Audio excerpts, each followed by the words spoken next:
xageed marka jirtay halkeesa joogtaa hadda horta baraha bulshadu nolol ma meel lagu noolaado ma meel dadkii ka hadlay waxa kamid ah mas'uuliyiin kamid ah dawladda federaalka wasiirka gudaha oo kale Axmed Macalin Fiqi intabana way ku eedeeyeen ama way ku dhaliileen hadii warka uu ku soo gaaray maxaad ka oranaysaa horta Cabdisaxo rag mabaadiibu ku kala tagay warkuna inuu cadaado shaab ayaad la joogtaa marka waxaad xoog saartaa xabashida maxaa ku daba dhigay waxaan isleeyahay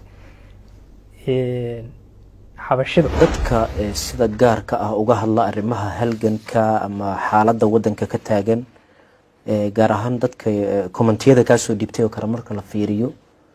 waxay qaarkood leeyihiin abwaanageeye dhibaatada meesha ka jirto wadanka waxa kamid ah waqooyiga halkaas muxuu jihaadkii iyo halgankii uga gali waayay maxaad ka oranaysaa su'aashaas aragti gumaysi way abwaan hadda waxa taagan arinta badda Soomaaliya heshiis xabashidu waxay leeyihiin bad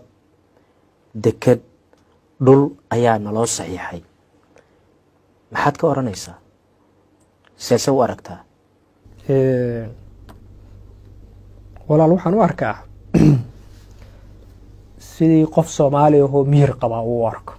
waxaad leedahay dagaal baa qasab ah walaal qofka waa la qasban yahay macna options kuma badna qofkii isagu surrender sameeyay isdhiibayo hoggaansanay ma ku jiro wax ka hadlay laakiin xal kale siyaasadda ayaad soo baratay adduunka mararka qaar siyaasadda ayaa wax lagu xaliyaa diblomaasiyadda wax lagu xaliyaa fursadaas ma haysan miyaa hadaan nahay Soomaali horta waa power balance inuu jiro waa principle ka kooda wakaas laakiin taariikhdu mayaanay bedelmi karin oo madaxda qaar iyo dadka qaar waxay yiraahdaan